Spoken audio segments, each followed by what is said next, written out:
Hello, everyone. Welcome to the July episode of First Look ETF. I'm Stephanie Stanton with ETF Guide. It is great to have you with us. Coming up on today's show, we are checking out a new pair of ETFs designed to provide bull and bear exposure to Ethereum cryptocurrency. Plus, we explore a new growth stock ETF with a concentrated approach aimed at long-term investors. And finally, we will examine a recently launched ETF with a unique investment strategy for bonds. But first, to kick things off, we've got Douglas Yones, head of ETFs from the NYSE. Douglas, it is great to see you again, as always. Hi, Stephanie. It's good to be back mid-year. Hi, right? Okay, so before we talk about mid-year, let's first start out and bring us up to date on the latest update on all of the launch activity. Yeah, listen, Stephanie, June was hot outside. It was even hotter in here. We launched 58 ETFs in the industry in June, raising over $5 billion in assets under management. That takes the industry now to over 3,572 ETFs with 9.2 trillion with a T in assets under management. It really is incredible. You know, as you just said, we are already in July. It is so hard to believe that. Give us a mid-year report, if you will. Yeah, let's take a look at what's been happening in the world of ETFs this year. So mid-year report, 297 ETFs launched this year, raising over $72 billion in new cash for the industry. We've actually seen total cash flows surpass now $420 billion. So we are on pace in 2024 to potentially break the record of full year cash flow. Other trends we're watching.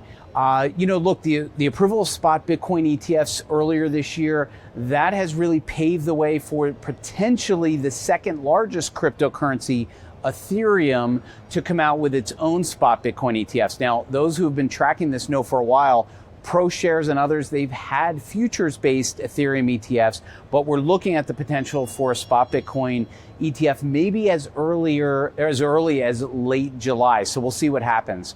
Other big mega trends that are going on. Asset managers looking for multi-share class ETFs to be able to add that ETF share class to a mutual fund. So far, over a dozen asset managers have filed to try and make this happen with the SEC. If you're tracking it and want to learn more, you can watch our most recent webinar. We held it here at the New York Stock Exchange, all about this topic, and you can find it at ETF Central. The other trends we've been watching, mutual funds to ETF conversions. There was 4 more of them last month in June. So far, 11 mutual funds have converted straight to ETFs, raising over $2.5 billion in assets. And of course, active management. I mean, this just remains in focus. 72% of all launches this year are actively managed ETFs.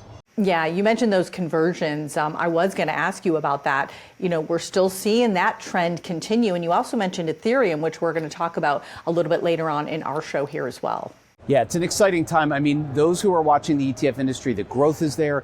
The interesting brand new products are there. We're going to talk about them on this show today. I think you're going to be really excited to hear about the innovations that continue to hit the marketplace. And look, if you want to learn more, you can always do it. You can become a certified ETF advisor like me, a CETF. You can do it at our website, ETF Central. Follow us, follow the podcast. There's lots to learn. It's an exciting time in the ETF industry. Yeah, it most certainly is. Douglas Yones, thank you so much. It is great to see you. Happy mid-year. Happy mid-year. All right, and just a quick reminder to watch First Look ETF on Apple TV, Amazon Fire TV, and Roku. We also simulcast First Look ETF on iTunes, Spotify, Amazon Music, and other major podcasting platforms, so be sure to check it all out. Long-term investors with a focus on growth have a lot to be excited about these days. Major investment themes like digital currencies, artificial intelligence, the energy transition, and others abound. But trends do change quickly, and staying on top of them can be a challenge. Well, a new actively managed ETF from Nightview Capital aims to offer a solution. And here to discuss that and more is Eric Markowitz, Director of Research with Nightview Capital. Hi, Eric. Welcome to First Look ETF. It's great to have you. Thank you. It's great to be here. Okay, so the Nightview Fund, your ticker is NITE, N-I-T-E. It is among your firm's latest ETF launches. How would you describe the fund's investment philosophy and approach? Sure. Just to start out in the top of the show, you mentioned mutual fund conversions. We're actually a conversion from a private fund, and it's an LP structure to ETF. And so I think there's a bit of a unique aspect there that this was not available to the general public up until up until last week. And so our fund philosophy and our firm philosophy has always been centered around really three core messages. The first is that we have a long-term time horizon. I think in public equities, you often see investors focused on 6-month increments or maybe 12-month increments. Our view is really over the 3 to 5 year range. And I think that separates us quite a bit from many of our other actively managed peers. Second, I'd say, unlike closet indexers, we really remain focused on our best ideas. This is an actively managed strategy. We are concentrated on our best ideas. We have 15 to 25 securities at any point in time. And so we really leverage our research process to remain focused on the best opportunities at the time. And the third factor is growth. This is while the companies in our portfolio will range in the type of company and maybe where they are in terms of relative maturity or early stage. This is a growth portfolio. We're looking to identify unique opportunities that can grow for several years ahead. Yeah, I was reading more about your philosophy, and I do like that you guys really try to seek out sort of those value stocks or stocks that you think are undervalued, which I thought was interesting. Let's dive a little bit into the holdings. What are some of the top sectors and companies that we'll find inside Night? Sure. I mean, one of the major benefits of the ETF structure is that it's completely transparent. So I invite people to go to our website, nightviewfund.com, see all of our holdings. We also make it a point to publish quite a bit of research about our specific portfolio companies, some of the major holdings that we consistently write about them in our quarterly letters, and all of that is available on our website. From a high level, I mean, the sectors that we're really most interested in are sectors that are undergoing a period of significant technological change. So we, for the last 10 years, have been involved in the transition to electric vehicles, cloud computing, e-commerce. And so these are just major megatrends that we're always trying to stay focused on and identify the best opportunities within those sectors. And some of the names, obviously we probably recognize a few of them. Yeah. Amazon has been a holding that remains a large position for us. If your audience is interested in learning more about our research there, we'll be coming out with an Amazon report in the next couple of weeks. It remains a top holding, really on a couple of key themes within Amazon, which is the growth of the advertising portion of the business, which we think is not particularly well understood by broader Wall Street, and also just the operating leverage that the company has. And at scale, we're very excited about where this company can go in the next few years. Before we let you go, Eric, how do you see investors and financial advisors potentially deploying a fund like Night?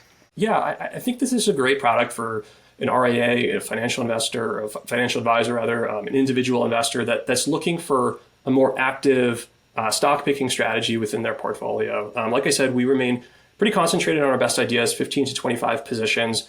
We're always trying to stay focused on the next 3 years as opposed to maybe the short-term movement. So for long-term investors that are looking for an actively managed strategy that particularly like the tax benefits and the liquidity of the ETF structure, we have a lot of information on our website, and we're also more than happy to chat with interested parties.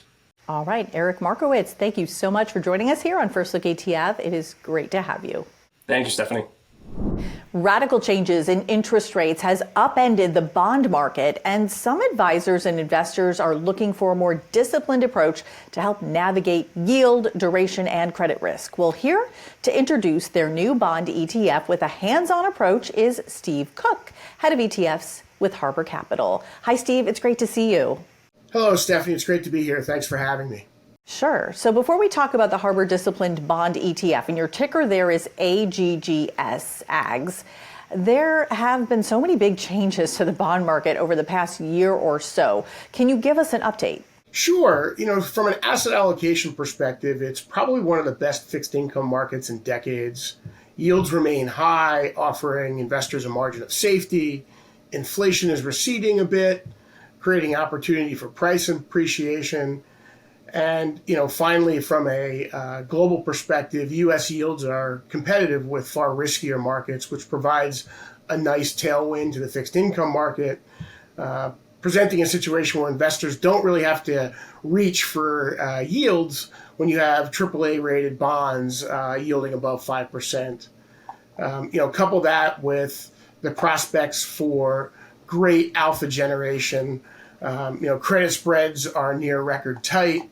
But underneath that, you have a bit of a dispersion in the overall market, from a rating perspective. And when that presents itself, it really offers active managers a great opportunity to shine. That lastly with some political uncertainty globally, you're seeing that in France, you're seeing that coming up with the US market. And so it really sets itself up for an active manager to outperform the underlying aggregate bond index. So the Harbor Discipline Bond ETF, your ticker is AGGS. This is among your firm's latest ETF launches.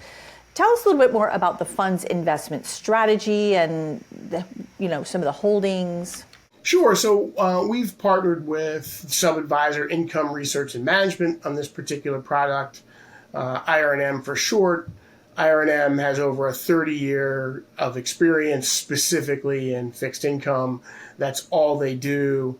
It gives them a great seat in terms of digging in across the credit market.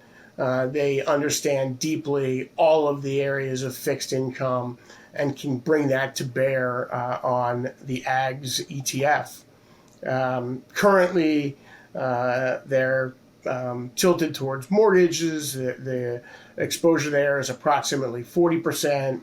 It's around 31% in traditional credit, about 25% in government and sovereigns, and then the tail is invested in other areas. But the portfolio is meant to outperform the aggregate bond market and the traditional AGS index, hence the ticker. And we feel really strongly about IRNM's bottom-up credit approach to investing and their ability from an active perspective to deliver alpha to investors. They have a strong history of doing that. And they don't do it by duration tilts or credit tilts. They really look at bottom-up fundamental credit selection. So it's great idiosyncratic alpha that IRNM tends to drive for its investors. And speaking of investors, who would you say are your targeted investors for this product? This is really a core fixed income holding. And so whether you're retail or institutional, this would be the large makeup of any 60-40 fixed income portfolio. All right. Well, Steve Cook, thank you so much. Thank you for sharing more about AGS with us today on First Look ETF. Thanks, Stephanie. Great to be here. Although it gets most of the attention, Bitcoin isn't the only cryptocurrency out there. Behind it are many others, some with unique features and possibly even more utility. We'll hear to discuss one such cryptocurrency and new ETFs linked to it is Simeon Hyman, CFA and Global Investment Strategist with ProShares. Hi, Simeon. It's so great to see you again. Thanks for having me.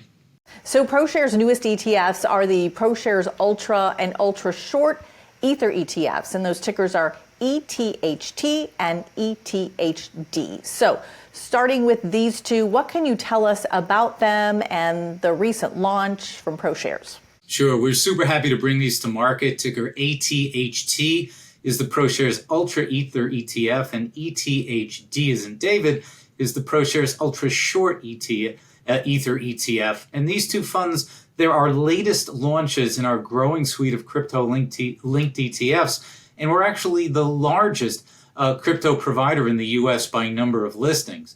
Now, if we start with ETHT, the ProShares Ultra Ether ETF, that ETF targets 2 times daily Ether returns.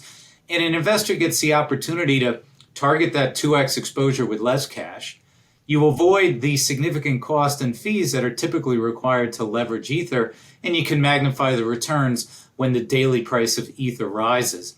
Now, if we turn that upside down, we also launched the inverse, ticker ETHD, as in David, and that's the ProShares Ultra Short Ether ETF, and it's the first ETF to target minus 2 times daily Ether returns.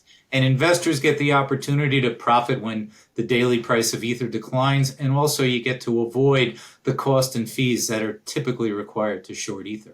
So do you have to be an expert in crypto to get on board with these ETFs? No, not at all. I mean, the advantage here is really straightforward because it can be challenging to get that leverage or inverse exposure to Ether, but you can do that here with the benefits of an ETF. And there are three key benefits to keep in mind that mean you don't really have to be an expert. It's accessibility. You can buy and sell with a ticker in your traditional brokerage account. It's convenient. You don't have to have a margin account. And again, the efficiency is important because there are significant costs and fees that are typically required to get leverage or short exposure to Ether, and you avoid that with this ETF. And these are really an extension of two long-standing areas of innovation for ProShares. We're very familiar and have a core competency in delivering crypto-linked strategies, but also leverage and inverse strategies in an ETF wrapper. Talking about target investors, who are they, and then how might investors implement these two ETFs in their overall portfolio? Leverage and inverse ETFs can be used to seek enhanced returns. So you've got you can have magnified exposure, but you could also use them to protect an investor against market declines. And also you can use them to obtain target exposure with having less money at risk. So those are all key use cases for investors who have those needs. And very specifically, ETHT like Tom and ETHD like David can be compelling solutions, whether you're an enthusiast or a little bit of a skeptic who want that leverage and inverse exposure with the accessibility, convenience, and efficiency of an ETF. But we certainly want everybody to be educated and do their due diligence, and investors can come over to ProShares.com and get more information. Yeah, always great to dive into the world of crypto with ProShares. Simeon, Hyman, thank you so much for joining us and telling us more about your latest ETFs. We appreciate it. Thank you. And that does it for today's episode of First Look ETF. If you enjoyed the show, tell us in the comments section below and by hitting the like button. A big thanks to all of our guests today, including Douglas Yones from the New York Stock Exchange. Be sure to check out etfcentral.com to learn more. Until then, I'm Stephanie Stanton with ETF Guide. Thank you so much for watching. We will see you next time.